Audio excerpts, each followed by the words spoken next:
position, isolating exercise for the shoulders. This allows you to work each of the three heads of the deltoid, the front or anterior, posterior, back, and the middle head. Now, when people do lateral raises, it's a very common mistake to work only the middle head coming straight out to the side like a T, and the anterior head coming straight forward. The problem with that is that you don't get equal work for the back of the shoulder, the posterior delts, and so you risk giving up optimal stabilization for the shoulder. And it also encourages the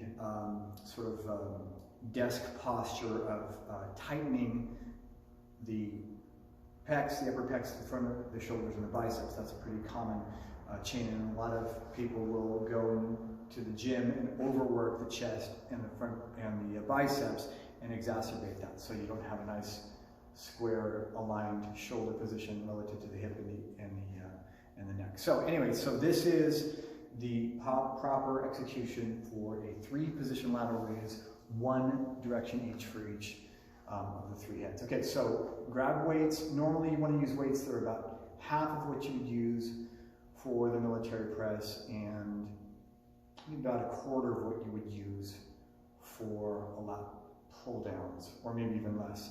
But what you want to do is you want to make sure you can do at least a handful of repetitions, 5 to 8 perhaps, in each position with good form. So here's the first position. I have a staggered stance, slight angle forward, but want to preserve that slight inward arch, that natural lumbar curve. Slight angle forward, maybe 15-20 degrees. Palms are back. Now that's important, that the palms back and that slight pitch forward of the spine. You're going to isolate, pretty well isolate the rear delt. So here's what it looks like from the front. But I wanted to show you the side view so you can see I'm not going back or forward, but just vertically along the line of the shoulder. Now, there is joint anatomy that will limit how high you can go with the palms back, so it's not just the weights, so don't get discouraged about that. That's going to be limited by the position of the arm, and that is not a limitation for the other 2 positions. So I usually do a regressive set, so I'll do about 3 reps with each of these 3 positions, and then circle back and do 2 reps with each position, and then finally 1 with a hold at the top to take the muscles to failure. So that's the rear delt raise. Here's the front raise. Elbows are locked.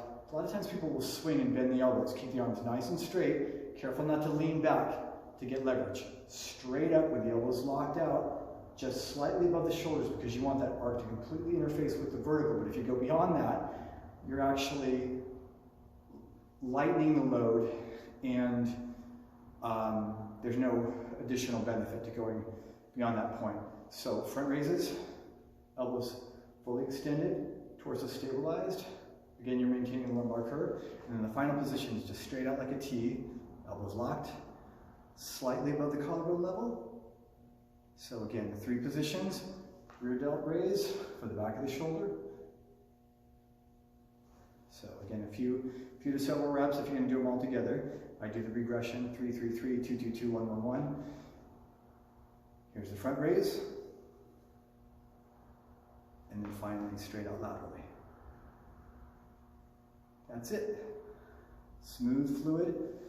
3 most important factors in strength training: posture, biomechanics of line of movement that is correct and its full range, and finally, a fluid cadence. Nice, even, controlled, not swinging or bolting through the contraction. Okay? Have a good day.